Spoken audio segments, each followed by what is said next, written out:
My name is Neel Ryan Tucker. I'm a photographer. I had the opportunity to shoot one of my best friend's wedding. I was also the best man, so it made it a little difficult, but we decided to go ahead and do it. He liked my style and just refused to pay the astronomical fee that most people charge for that. And so it was a great experience for me to be on the opposite side of that and to document his big day. He knew what he was going to get, and I knew what I was going to give him, so it made it simple in that regard. But the pressure was just something that I'll never forget. I'm glad it's over with. It turned out great. They were super happy with the way it all worked out.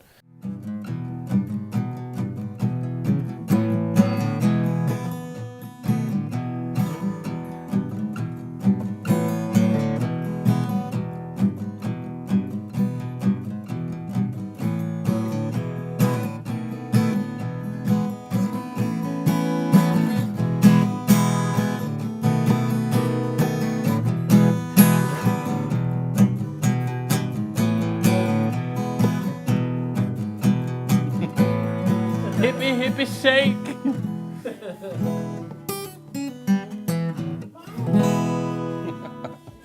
Pat Thomas actually has carried on his dad's legacy. Son Thomas passed away in the mid-90s and was photographed by some very famous people as well.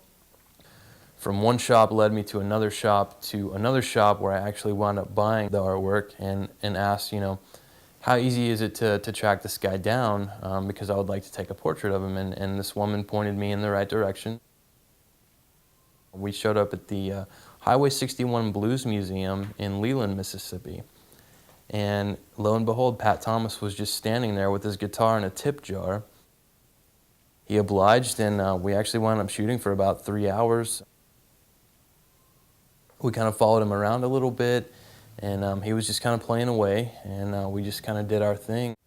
Trip to New York was was a wonderful experience to begin with. Working with Michael Urie at the Chelsea Hotel was definitely something that I will remember forever. Michael and I have known each other since we were in grade school, and this was just a perfect opportunity for me to ramp up my portfolio just a bit. With a famous face, and he graciously obliged to give me a couple hours of his time. He gave me a couple ideas. He was wearing about 4 layers of clothes because it was 18 degrees outside. One of the main reasons I wanted to shoot him was for the simple fact that his character on Ugly Betty is such a very glitzy. The costumes that he wears are very bright and vibrant, and he's been photographed by some professional faces, camera-wise, and I wanted to strip that completely away. Face value, street clothes, just to show there's a human being behind this very eccentric portrayal that we see every Thursday night. My experience with agents has been a bit of a rocky path so far. After my shoot in New York with Michael, I had really high expectations that, for whatever naive expectations, that as soon as I got home, for some reason, that my life was going to change just because I had a celebrity in my portfolio. Out of the 100 or so that I sent out, I got a response from 4. 1 being neutral, and the other 3 being, we really don't care.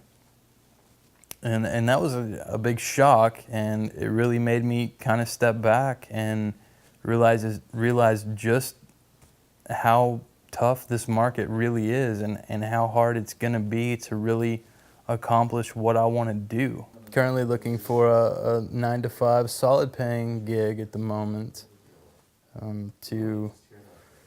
Photography's not cutting the bills at this point. And learning that it's going to be a long, winding journey to the end.